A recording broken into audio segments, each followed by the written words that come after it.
सॼे मुल्क में 5 मार्च ते सेनेट जूं चूंडूं थी रहियूं आहिनि। उन सिलसिले में बलोचिस्तान में बि चूंड सरगर्मियूं पंहिंजे उरूज खे पहुची वियूं आहिनि। मुख़्तलिफ़ सियासी तोड़ी मज़हबी पार्टियुनि पारां जोड़ टोड़ जो अमल जेको आहे उहो जारी आहे। ऐं इन हवाले सां इहो ॿुधाईंदो हलां त बलोचिस्तान असेंबलीअ में कुल मेंबरनि जो जेको तादादु आहे उहो 65 आहे, जंहिंमें मुस्लिम लीग नून जेका सभ खां वॾी पार्लियामानी पार्टी आहे, जंहिं वटि 22 मेंबर आहिनि। उन खां अलावा कुझु अहिड़ियूं पार्टियूं बि आहिनि जिन वटि 1 या 2 मेंबर आहिनि। मजमूई तौर ते बलोचिस्तान में नेशनल पार्टी, पश्तूनख्वा मिली अवामी पार्टी ऐं JUI जेके आहिनि उहे बि वॾियुनि पार्टियुनि में शुमारु थियनि थियूं, छाकाणि त उन्हनि वटि बि मेंबरनि जो चङो ख़ासो तइदादु मौजूदु आहे। बलोचिस्तान मां हिन भेरे 12 सेनेटर जेके आहिनि, नवां जेके सेनेटर आहिनि उहे चूंडिया वेंदा, छाकाणि त मार्च में सेनेट मंझां बलोचिस्तान जा 12 सेनेटर रिटायर थी रहिया आहिनि, जिन में जनरल जी सीटुनि ते 7 सेनेटर, औरतुनि जी ख़ुसूसी सीटुनि ते 2,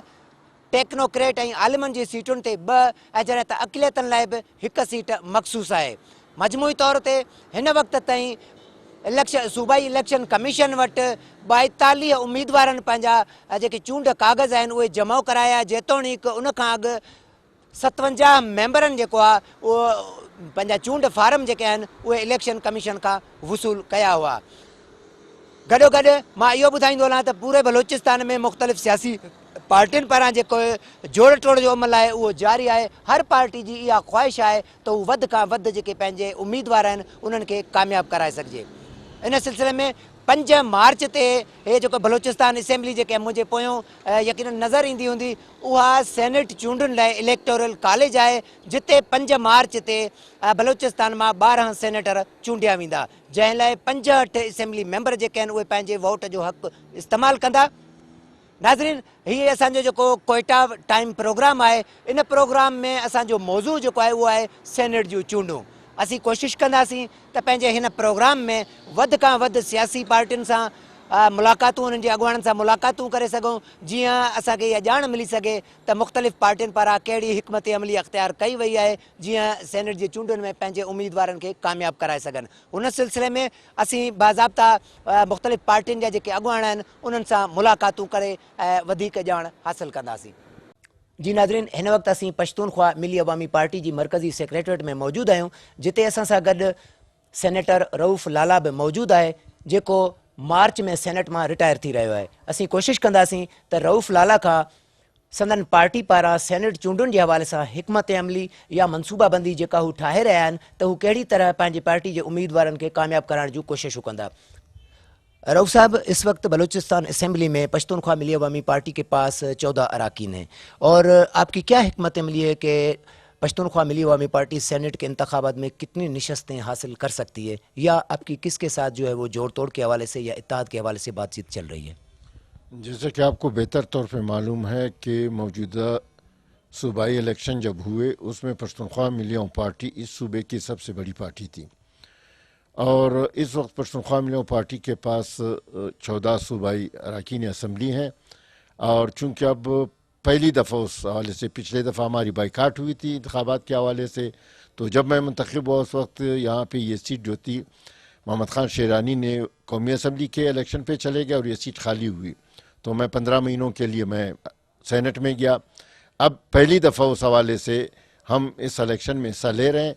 14 हमारे अरकानी मेंबर हैं,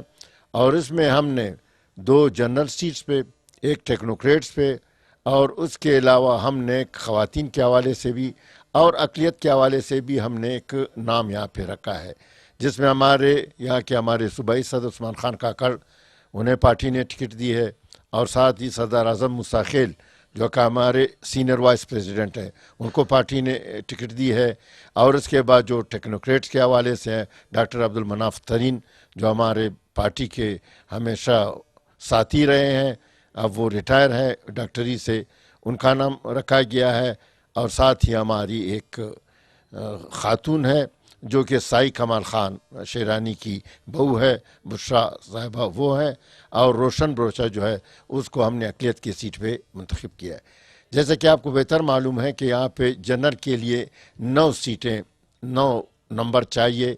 اور اس پہ اگر آپ پختونخوا میں کہ اس کو ڈیوائڈ کریں تو ایک تو ہمارا اس میں کلیکٹریٹ ممبر ہے، دوسرے کے لیے ہمیں مزید ووٹوں کی ضرورت ہے. اور اس موجودہ کولیشن حکومت میں پختونخوا ملیاؤں پارٹی اور نیشنل پارٹی کے آپس میں کولیشن کے حوالے سے ہم ایک دوسرے کو سپورٹ کریں گے. اس بنیاد پہ ہم یہ کہہ سکتے ہیں کہ انشاءاللہ العزیز پختونخوا ملیاؤں پارٹی کو 3 سیٹیں جو ہیں واضح طور پہ اس الیکشن میں ملیں گی. اچھا سر، ماضی میں یہ دیکھا گیا ہے سینٹ کے انتخابات میں خاص طور پر کہ بلوچستان میں ہارس ٹریڈنگ جو ہے وہ بہت زیادہ ہوتی ہے. 3 سال پہلے جو الیکشن ہوا تھا اس میں بھی 2-2 کروڑ پہ ایک ایم پی کا جو ووٹ ہے وہ بکا تھا. تو اس حوالے سے آپ کیا سب سمجھ رہے تھے اس مرتبہ بھی جو الیکشن ہوں گے اس میں یہ ہارس ٹریڈنگ ہوگی، یا کچھ ایسی پارٹیاں ہیں جن کے پاس کوئی ممبر بھی نہیں ہے اور وہ بھی دلچسپی لے رہے ہیں کہ وہ سینٹ کی سیٹ جو ہے وہ بلوچستان سے حاصل کریں؟ میں تو یہ کہوں گا، آپ نے اچھا سوال کیا ہے کہ ہارس ٹریڈنگ کے حوالے سے دیکھیں اس صوبے میں پہلی دفعہ ایک ایسی حکومت آئی ہے جن کا آئیڈیالوجیکل ایک بیس ہے، ایک نظریاتی بنیاد ہے. یہاں پہ نیب کے بعد 1970 میں جب یہاں پہ حکومت بنی تھی اور اس وقت خان شہید عبدالصمد خان اصغری شہید جو کہ ہمارے لیڈر تھے، ہمارے رہنما ہیں، ہمارے اس پارٹی کے مؤسس ہیں، اس پارٹی کی بنیاد رکھنے والے ہیں، اس کے بعد شاید پہلی دفعہ ایسی ہوئی ہے کہ بلوچ پشتون نیشنلسٹ قوتوں کی یا پارٹیوں کی ایک حکومت بنی ہے. اس سے پہلے جتنی بھی حکومتیں بنی ہیں ان کو پیچھے سے خاص قوتوں کی حمایت حاصل ہوتی تھی اور ان کے پاس کوئی نظریہ، کوئی آئیڈیالوجی کچھ بھی نہیں تھا. تو مارکیٹ میں جیسے گھوڑے بکتے ہیں، جیسے گائے بکتے ہیں، جیسے بیل بکتے ہیں، ان کا طریقہ کار یہ تھا کہ بس مال بناؤ اور اپنا ٹکٹ بیچ دو. ایک بات میں واضح کرتا چلاؤں کہ پختونخوا ملیاؤں پارٹی کے کارکنوں کو میں دعوے سے کہتا ہوں، یہاں پہ جو میرے ساتھی بیٹھے ہیں یہ ہمارے کارکن ہیں تمام، سب روز یہاں پہ ہمارے کارکنوں کا اجتماع رہتا ہے. اچکزئی صاحب نے اسمبلی میں ایک بات کہی اور اس موقع پہ کہی جن دنوں میں آپ کو یاد ہوگا کہ ایمل کاسی کے پاسی کے حوالے سے امریکن حکومت نے ایک بات کہی کہ یہاں کے پاکستانی اور خصوصاً مسلمان وہ اتنے کمزور لوگ ہیں، اگر ان کو پیسے دیے جائیں تو بے ادبی معاف وہ اپنے ماؤں بہنوں کو بھی بیچ ڈالیں گے. واحد لیڈر محمود خان اچکزئی صاحب تھے جب وہ اسمبلی کے فلور پہ کھڑے ہوئے اور انہوں نے اپنے چادر کو ہاتھ میں سمیٹتے ہوئے اسمبلی کے فلور پہ یہ بات کہی کہ میرے ہاتھ میں 2.5 گز کا ایک چادر ہے جو میں ہمیشہ اوڑھ لیتا ہوں، اس کو امریکن کے ڈالر اور یورپین کے پاؤنڈ جو ہے اور روس کے روبل جو ہے، دنیا کا کوئی ایسا سکہ ایجاد نہیں ہوا ہے جب سب مل کر کے میرے اس چادر کو بھی خرید سکیں. تو میں کہتا ہوں کہ اب چونکہ ایسے پارٹی کے یہاں پہ کارکن آئے ہیں، ایسے پارٹی کے یہاں پہ ممبر آئے ہیں اور یہ پہلی دفعہ ایسی حکومت بنی ہے جو کہ نظریاتی اور فکری آئیڈیالوجیکل بنیادوں پہ ہے، ہم اپنے پارٹی کے جو فیصلے ہیں اس پہ تمام ممبر جو ہے اس پہ لبیک کہتے ہوئے انشاءاللہ آپ دیکھ لیں کہ موجودہ حکومت میں ہے آپ کو ہمارے صوبے سے ہارس ٹریڈنگ نہیں ملے گی. اچھا سر، نیشنل پارٹی کے ساتھ آپ کا جو اتحاد ہے وہ عام انتخابات میں بھی تھا اور ابھی جو بلدیاتی انتخابات ہوئے اس میں بھی آپ کا ان کے ساتھ اتحاد رہا. تو اس وقت جو سینٹ کے انتخابات آ رہے ہیں تو اس میں بھی یہ نظر آ رہا ہے کہ آپ کا نیشنل پارٹی کے ساتھ تو مضبوط اتحاد نظر آ رہا ہے. اس کے علاوہ جو چھوٹے گروپس ہیں یا آزاد ممبر ہیں تو ان کے ساتھ بھی پشتونخوا ملی عوامی پارٹی کی جانب سے کوئی رابطے کیے گئے ہیں اتحاد کے حوالے سے یا سینٹ میں حمایت کے حوالے سے؟ ویسے بھی اس پچھلے الیکشن میں جمعیت علماء اسلام جو ہے وہ ہمارے 2 ووٹ کے حوالے سے وہ قرضدار ہیں، تو اس حوالے سے بھی ان کے اکابرین غفور دری صاحب وہ آئے تھے، پارٹی کے چیئرمین سے محمود خان اچکزئی صاحب سے ملے تھے، ان سے بات چیت ہوئی تھی اور بھی بہت سے لوگوں نے مختلف اوقات میں ہم سے رابطہ کیا ہے. لیکن اب تک جو ہمارا ایک پیوریفائی جو ہمارا الائنس ہے اس کے حوالے سے نیشنل پارٹی اور پختونخوا ملیاؤں پارٹی جو ہے اس نتیجے پہ پہنچے ہیں کہ وہ مختلف نشستوں پہ ایک دوسرے کو سپورٹ کر لیں اور ایک ایسے صاف ستھری قیادت سامنے لائیں تاکہ اس صوبے میں اس میں ایک اور بھی بات کہوں کہ جب پختونخوا ملیاؤں پارٹی نے جدوجہد کی، کبھی ایسا بھی ہوا کرتا تھا کہ پنجاب اور سندھ سے سرمایہ دار آ کر کے ایک ہفتہ پہلے جو تھے وہ یہاں کے ممبروں کو خرید کر کے وہ یہاں سے سینیٹر بن جاتے تھے. کبھی ایسا بھی ہوتا تھا کہ ہمارے اپنے صوبے کے اندر جنوبی پختونخوا میں پشتون بیلٹ میں اگر ہم یہ کہیں کہ لولائی اور روب کی قومی اسمبلی پہ اور چمن اور کوٹہ کی قومی اسمبلی پہ ایک بھی پشتون پٹھان اس سیٹ سے منتخب ہو کے نہیں آتا تھا. اس لیے تو اس عظیم شخصیت نے عبدالصمد خان اچکزئی شہید نے جب جدوجہد شروع کی تو ان کا یہی ایک ہی آواز تھا کہ جو قومیں اپنی سرزمین ज़मीन पे हो, वहाँ पे उनके वसाइल, उनके बुनियादी इंसानी हकूक़ के हवाले से, उनकी मेंबरशिप के हवाले से, उनके मेंबरों को वोट देने के हवाले से ये हक है कि वह अपने लोगों को मुंतखब करे। और ये भी मैं ये बात कहूँ कि ये क्रेडिट वाहिद इस शख्सियत को जाती है, ये क्रेडिट वाहिद पश्तूनख्वा मिलियन पार्टी को जाती है कि हमारे सूबे में चंद सरदार, चंद नवाब जा कर के सिब्बी के दरबार में वोट डालते थे, लेकिन अब्दुल समद खान अचकज़ई शहीद ने एक आवाज़ उठाई कि हर मर्द जन का एक वोट होगा, हर गरीब और अमीर का एक वोट होगा, हर हुक्मरान और एक आम क्लर्क का एक वोट होगा और ये सब इक्वल होंगे। लोग उस वक्त कहते थे कि ये पता नहीं अब्दुल समद खान अचकज़ई जो है ये पहाड़ से जो है सर टकरा रहा है, ये भी कोई मानने वाली बात है। और उस वक्त के उलमा साहब ये कहते थे कि ये तो बनउज़ुबिल्लाह वो कुफ़ार वाली वो है कि एक गरीब बंदा, एक बेवा, एक यतीम जो है उसका वोट बराबर हो एक खान, एक नवाब, एक सरदार के। लेकिन वक्त ने उसकी जद्दोजहद को सपोर्ट करते हुए आवाम ने खान शहीद के उस कुर्बानी को जो उन्होंने 1 यूनिट के ख़िलाफ़ 14 साल कैद बामुशक्क़त अयूब खान के जेल में काटी और आखिरकार सुरखरू होकर के इस खित्ते के गरीब लोगों के लिए, मजदूर के लिए, क्लर्क के लिए, लेबर के लिए, आम बंदे के लिए, हर बंदे के लिए वोट लाया। और आज हम देख रहे हैं कि गरीब लोगों के हाथ में वोट की ताकत है और हमारे जितने भी सरमाएदार, जागीरदार पार्टियों के रहनुमा होते हैं वो भिखारियों की तरह जा कर के लोगों के दरवाज़ों पे दस्तखत देखते हैं और एक वोट के लिए उनकी मिन्नत करते हैं। ये क्रेडिट इस अजीम शख्सियत को जाती है और इस फ़लसफ़े के बुनियाद पे इंशाअल्लाह आपको इस दफ़े सूबे में कोई आज ट्रेडिंग नज़र नहीं आएगी। जी नाज़रीन, पश्तूनख्वा मिली अवामी पार्टी के मरकज़ी अगवान रऊफ़ लाला सां असां गुफ्तगू कई, जंहिंजी चवण है त सेनेट चूंडुनि में संदन पार्टी मुख़्तलिफ़ धुरियुनि सां इतिहाद जी सूरत में 3 सीटुनि ते कामयाबी हासिल करे सघे थी। उन खां सवाइ रऊफ़ लाला इन अज़्म खे बि वरजायो आहे त बलोचिस्तान में सेनेट चूंडुनि दौरान कंहिं बि क़िस्म जी हॉर्स ट्रेडिंग खे हर सूरत में रोकियो वेंदो। नाज़रीन, हिन वक़्तु थी रहियो आहे हिकु नंढड़े कमर्शियल ब्रेक जो। कमर्शियल ब्रेक खां पोइ असीं मुख़्तलिफ़ बलूचिस्तान जी सियासी ऐं मज़हबी पार्टियुनि सां सेनेट जी चूंडुनि जे हवाले सां गुफ़्तगू कंदासीं त संदन कहिड़ियूं हिकमत अमली आहे।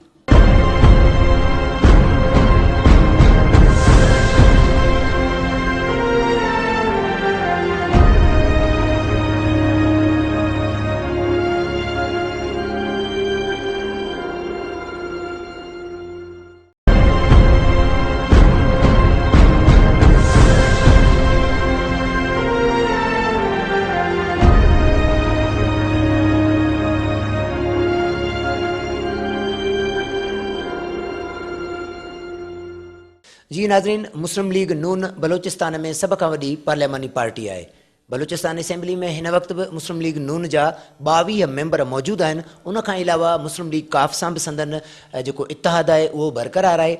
हिन वक़्तु असां सां मुस्लिम लीग बलोचिस्तान जे सीनियर नायब सदर मीर इज़हार ख़ान खोसो साहिब मौजूदु आहिनि। अचो त खां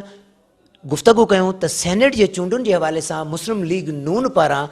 पंहिंजे उम्मीदवारनि खे कामयाबु कराइण लाइ कहिड़ियूं कोशिशूं कयूं पियूं वञनि ऐं कहिड़ियुनि सियासी पार्टियुनि या मज़हबी पार्टियुनि सां इतिहाद जे हवाले सां का ॻाल्हि ॿोल जेका उन्हनि जी हलंदड़ आहे।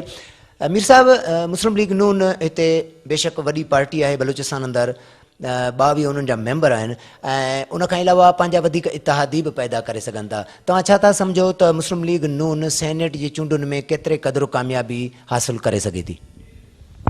बिस्मिल्लाह रहमान रहीम। मां तव्हांजो थोराए थो तव्हांजी वॾी महिरबानी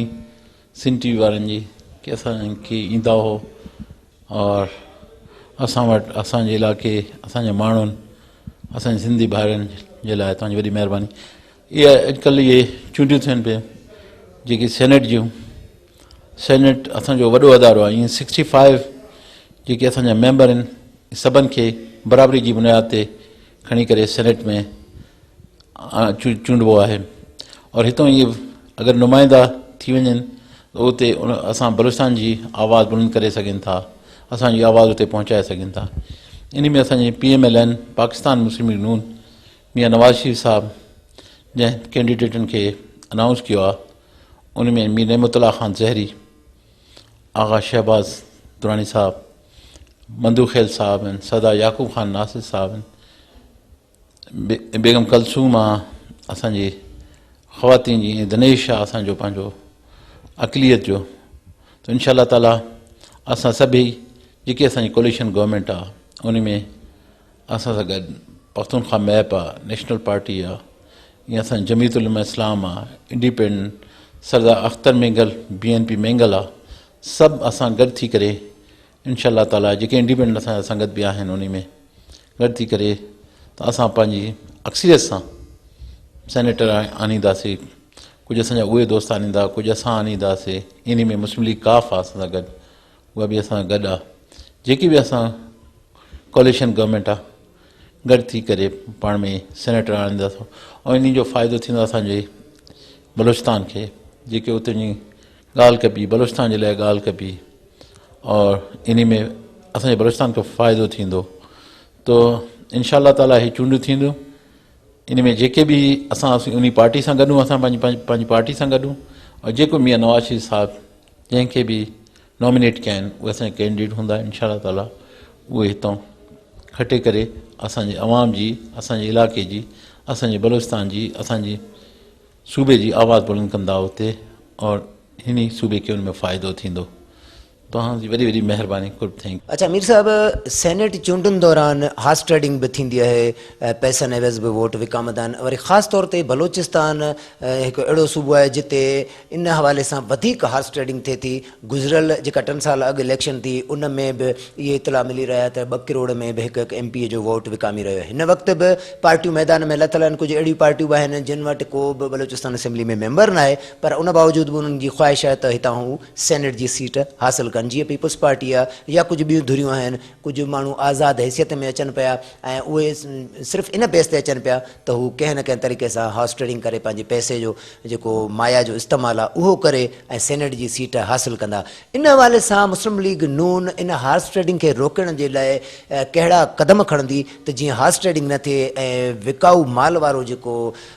मुहावरो आहे उहो घटि में घटि बलूचिस्तान मां निकिरी वञे। वरी सुठी क्वेश्चन कई आहे तव्हां, सुठी ॻाल्हि आहे। असांखे अॻे जेके असांजा मेंबर्स रहिया क़ाबिल एतिराम आहिनि, उन खां अॻे क़ाबिल एतिराम आहिनि जेके असां आहियूं सभु, त असांखे हार्स ट्रेडिंग रोकणु खपे। इहा शइ जेकी तव्हां लफ़्ज़ कई विकाऊ माल, असां विकाऊ माल असांखे न थियणु खपे। असां हिकिड़ी पार्टी खां हूं, असां उन पार्टी सां बीहणु खपे। और जेके ॿाहिरियों माण्हू अचनि था, इवन चाहे मां उनखे चवां पंजाब खां, चाहे सिंध खां, इवन KPK खां, मां उनखे अर्ज़ु कयां थो हितां कि उहो त नॉमिनेशन न करनि बहितर आहे। उहो करे सघंदा आहिनि, उहो असांजे उन में आहे, उहो करे सघंदा आहिनि, लेकिन उहो न करनि। इन जे करे हितां जा जेके कोई बि हुजे, टेक्नोक्रेट हुजे उहो बलूचिस्तान जो हुजे, चाहे जनरल जो हुजे, चाहे बलूचिस्तान, इवन पख्तून हुजे, इवन हितां जो सिंधी हुजे, इवन हितां जो बलोच हुजे, इवन हितां जो सराइकी हुजे, कोई बि हुजे हिन एरिया जो हुजे जंहिंमें हिते उते वञी करे हिन माण्हुनि जे लाइ आवाज़ु बुलंद करे। ईअं न हुजे कि उहो सिंध जो माण्हू अची करे उहो हिते अची करे, या पंजाब जो अची करे हिते सिलेक्ट थी वञी करे पोइ वापसि ई हिते न अचे। उन अफ़सोस जी ॻाल्हि आहे। और मां हिकिड़ी, उहा त असांजी कानून आहे कि असांखे बैलेट बॉक्स असांखे ॾिबो आहे, मां उनमें, लेकिन असांखे थियणु ईअं खपे असांजी हैंड शो थिए बहितर आहे, सभिनि जे लाइ फ़ाइदो थींदो। लेकिन इहे थींदी न, इन खे कानून आहे, कानून जे ज़रिए उहो थींदी। और वॾे अफ़सोस जी ॻाल्हि आहे, तव्हां अॼु उहा ॻाल्हि कई, हक़ीक़तनि सभई असां मां जो विकाऊ माल ईअं न थियणु खपे। सभिनि खे हिकिड़ी ज़मीर आहे, असांखे एॾे वॾे अवाम मुंतख़िब कयो आहे, असांखे एॾे वोटनि सां, असां उन्हनि जे साम्हूं छा असां मुंहुं खणी वेंदासीं, असां पंहिंजे अलाह खे छा मुंहुं ॾेखारींदासीं इहे कुझु पैसा वठी करे। हिन में इंशाअल्लाह ताला हिन दफ़े असांजी इहा कोशिशि थींदी कि इहा शइ न हुजे, माण्हू पैसा न ॾिए, और ॾियण वारो बि न ॾिए, वठण वारो बि न वठे, जंहिंमें उहो वञे तो पंहिंजी इलाइक़े जे लाइ, अवाम जे लाइ ॻाल्हाए। असां एॾे, इहो वॾो फोरम आहे, असांजो जेके मेंबर आहिनि, असांजे अॼु MPAs हूं या मिनिस्टर्स हूं, असांखे अवाम चूंडियो आहे, एॾे वॾे अवाम चूंडियो आहे, त असांखे इहे शयूं न करणु खपनि। इहे असां ते सुठो बि नथो लॻे, असां ते, असांजे माण्हुनि ते, असांजे रिवायतुनि जे ख़िलाफ़ु आहे। इहे शइ न करणु खपे, हीअ करप्शन न थिए। अगरि असां ई इन में करप्शन में हो थियूं त पोइ अॻे असां अवाम जी छा ख़िदमत करे सघंदासीं। अवाम असां छा तवका रखंदी। ॾियण वारी सभु अलाह जी ज़ात आहे, उन ख़लकियो आहे सभिनि खे, उहो पंहिंजे लेवल ते ख़लकंदो आहे। इन शयुनि में कोई फ़ाइदो न थींदो असांखे। जी नाज़रीन, असां सां मुस्लिम लीग नून बलोचिस्तान जो सीनियर नायब सदर ऐं सूबाई वज़ीर मीर इज़हार ख़ान खोसो मौजूदु हुयो, जंहिंसां असां गुफ़्तगू कई ऐं उनजो चवणु आहे त मुस्लिम लीग नून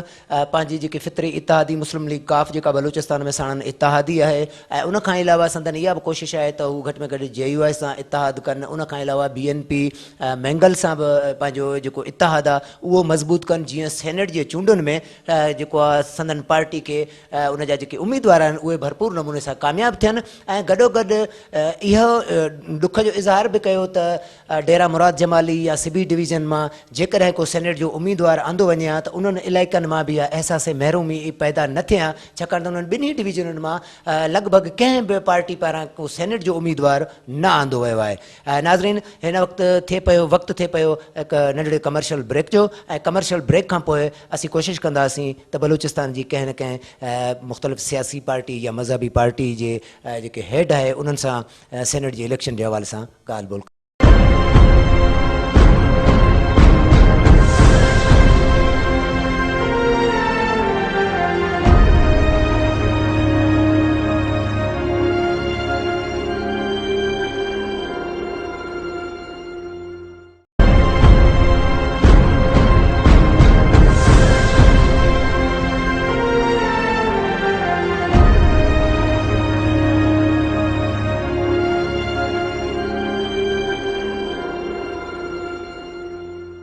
बलूचिस्तान नेशनल पार्टी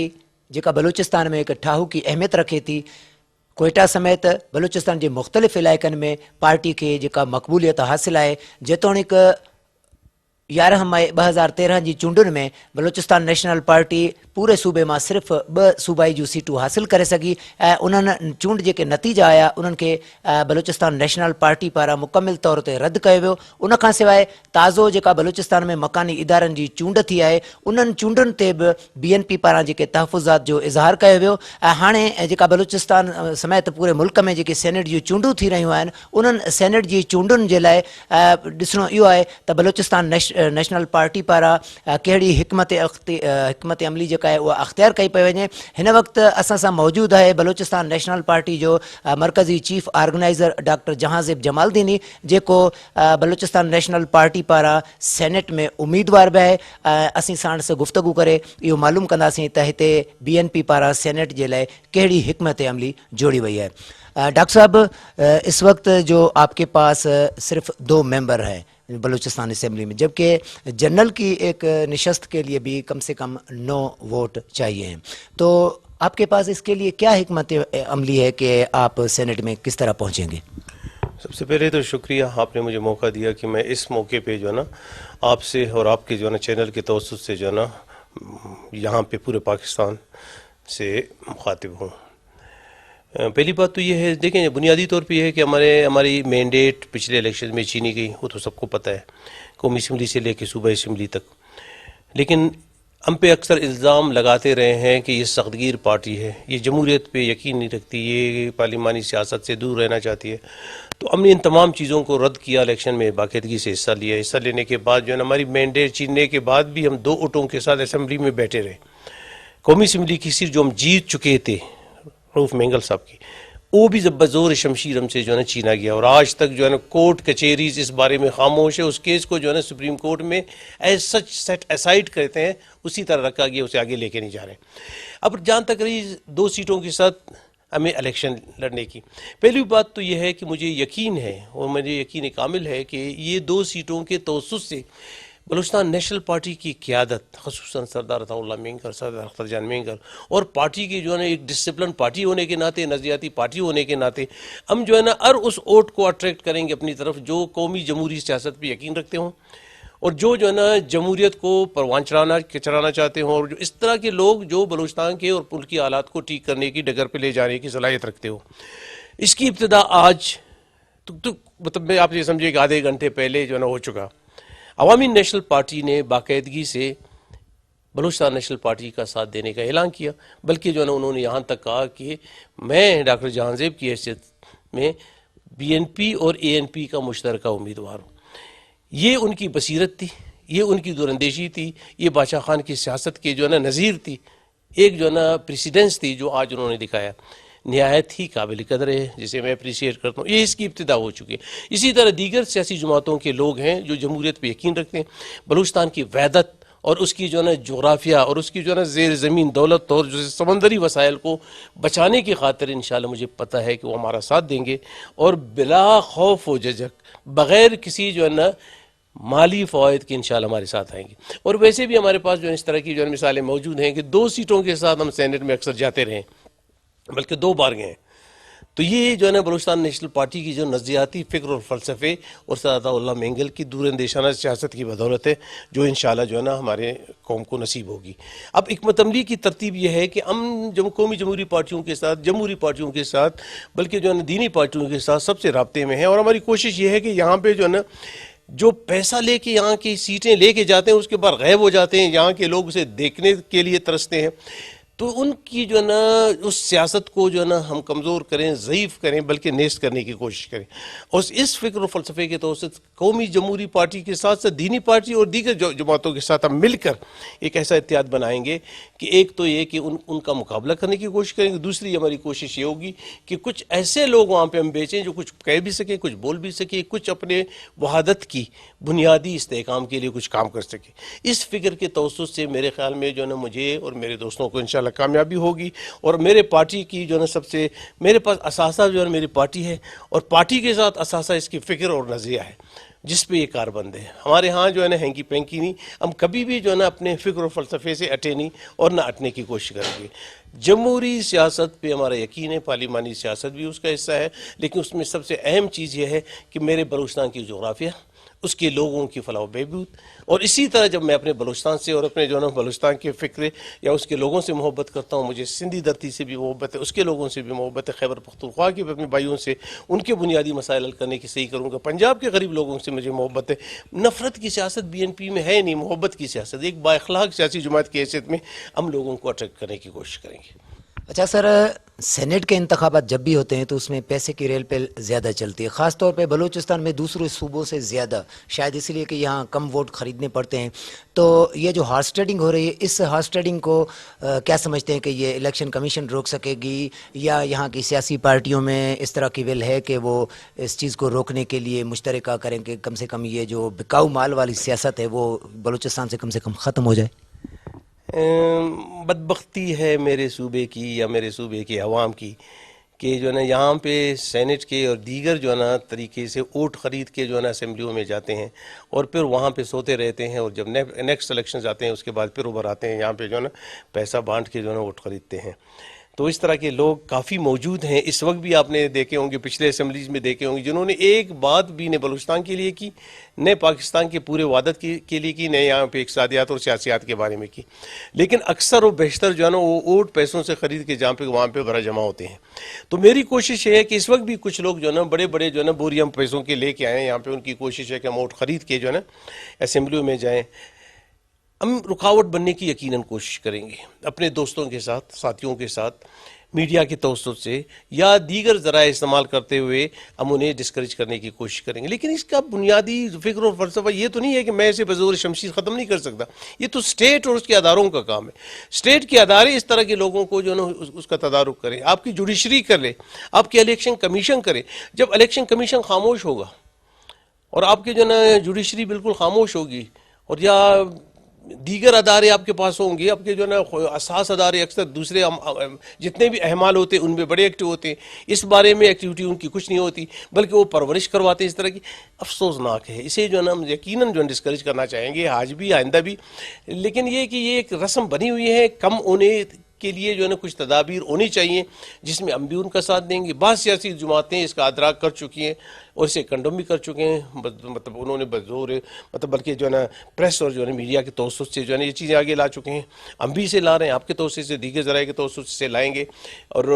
رہی بات ہمارے پاس تو اس طرح کی جو ہے نا میں بتاؤں تلوار تو نہیں کہ ہم کسی کی گردن کاٹ لیں. اور سب سے اہم چیز یہ ہے کہ جو ہمارے پارلیمنٹیرینز ہیں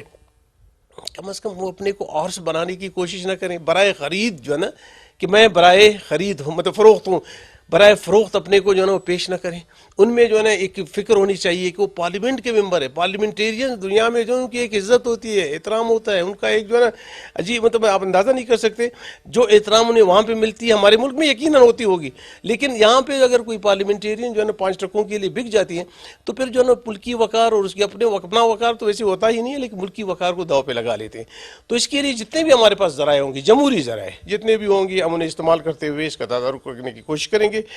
देखते हैं कितना कामयाब होंगे, कितनी जो इलेक्शन कमिश्नर इस पर जो है हिस्सेदार होगी, कितनी जुडिशरी इसका नोटिस लेंगे, कितने जो दीगर अदारे लेंगे, और कितने बलूचिस्तान के अवाम इसके खिलाफ उठ खड़े होंगे। और मैं तो बलूचिस्तान के अवाम को कहूँगा वो गलियों में निकलें, बल्कि कोयटा की गलियाँ जो है ना भर जानी चाहिए, खसूसन जो है एहतजाज करें कि ये जो है जितने लोग आए हुए हैं इनके खिलाफ यहाँ पे एहतजाज करें, ताकि वो घरों से निकल ना पाए, वो यहाँ पे जो है कन्विंसिंग न कर पाए, वो यहाँ पे लोगों तक जा ना पाए।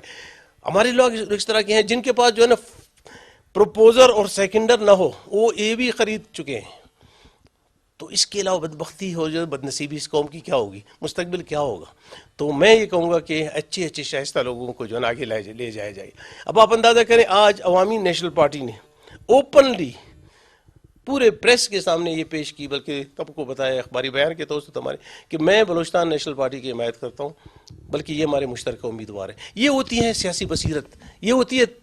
एक किस्म की तालीम और तरबियत। उनके जो ना बड़ों ने उन्हें तालीम दी है, तरबियत दी है। इस तरह की अगर तरबियत पार्टियों में हो, और उनके जो ना खसूसन इंटेलेक्चुअल पॉलिटिशियंस या जो है इकानमिस्ट इस तरह की कोशिश करेंगे, तो यकीनन इस मुल्क में मुस्तकबिल के लिए हम कुछ कर पाएंगे। जी नाज़रीन, BNP जो मरकज़ी चीफ ऑर्गेनाइज़र डॉक्टर जहानज़ेब जमालदीनी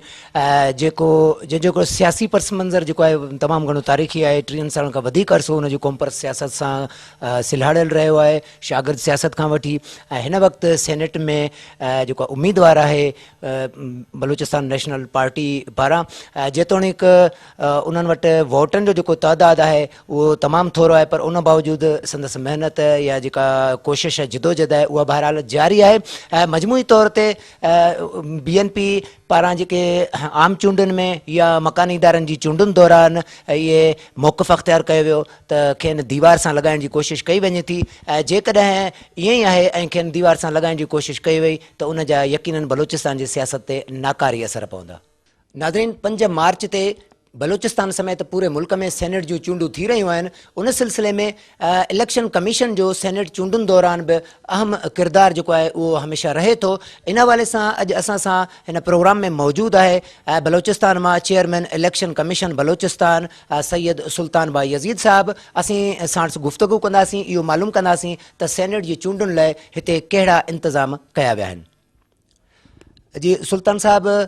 ये जो आम इंतखाबात हुए और उसके बाद बल्दियाती इंतखाबात हुए, जो तकरीबन आपका या बलूचिस्तान की हुकूमत का एक क्रेडिट है कि पूरे मुल्क में बलूचिस्तान में ही बल्दियाती इंतखाबात हुए, लेकिन आम इंतखाबात और ये जो बल्दियाती इंतखाबात हुए उसमें मुख्तलिफ़ पार्टियों ने इलेक्शन कमीशन के ऊपर भी उंगलियाँ उठाई, उनके ऊपर जानिबदारी के इल्ज़ामात लगाए। तो लिहाजा अब ये 5 मार्च को सेनेट के इंतखाबात होने जा रहे हैं, तो इस हवाले से इलेक्शन कमीशन के क्या हिकमत अमली होगी कि उनके ऊपर जानिबदारी के कम से कम इल्ज़ामात ना आए। जहाँ तक आम इंतखाबात का ताल्लुक़ है, बलूचिस्तान में भी अल्लाह के फज़ल करम से आम इंतखाबात पुरअमन तरीके से हुए। हालांकि शोरशज़दा सूबा और इसमें हमेशा ही आम गड़बड़ होने का ख़दशा रहता है, लेकिन अल्लाह ने हम पे फजल किया। बहुत नाजुक हालात थे जनरल इलेक्शन में, इसके बावजूद भी हम पुरअमन इंतखाबात कराने में कामयाब रहे। अब सेनेट का रकम कराने हम जब जा रहे हैं तो इसके लिए भी हम इलेक्शन कमीशन की जिम्मेदारी है कि साफ़ और शफाफ इलेक्शन को हम यकीनी बनाएं। तो इंशाल्लाह ताला इसके लिए हम पूरी तरह कमिटेड हैं और इंशाल्लाह हमारे कमिटमेंट के हम इलेक्शन भी इंशाल्लाह साफ़ और शफाफ तरीके से करेंगे और कुछ भी क्या को इंशाल्लाह खातिर में नहीं लाएंगे। ट्रांसपेरेंसी इसके लिए बहुत ज़रूरी है, हमने इस पर कभी भी कंप्रोमाइज़ नहीं करना। इंशाल्लाह ताला मुझे उम्मीद है कि 5 मार्च को जब इलेक्शन होंगे वो गुज़िश्ता इलेक्शनों की निस्बत ज़्यादा ही साफ़ शफाफ होंगे। अच्छा सर, इस वक्त बलूचिस्तान में 12 नशस्तों पे इंतखाबात होंगे, तो उन 12 नशस्तों के तफसीलात आपके पास क्या हैं कि कितने से जनरल सीट हैं, कितने टेक्नोक्रेट हैं, औरतों की मखसूस सीटें हैं, अक़लियतें, और उन पे कितने नामिनेशन फॉर्म जमा हुए हैं और आगे उनकी क्या कार्रवाई होगी कि उनके फॉर्म्स की जो जाँच पड़ताल है वो कब शुरू होगी फाइनल, ये जो आपका प्रोसीजर है सारा? 2015 में बलूचिस्तान में टोटल 12 सीटें इस वक्त हमारे पास खाली हैं, जिनमें से 7 जनरल सीटें हैं, 2 टेक्नोक्रेट और उलमा के हैं, 2 ख़वातीन के हैं और 1 अक़लियत का। तो इन सीटों के लिए पिछले दिनों आपने देखा, कल तक हमने नामिनेशन पेपर वसूल किया और उसका प्रोसेस ख़त्म हो गया। तो प्रोसेस के एंड में क्या हुआ कि 7 जनरल सीटों के अगेंस्ट जो है हमारे पास 19 नामिनेशन पेपर फाइल हुए थे और 2 उलमा और टेक्नोक्रेट के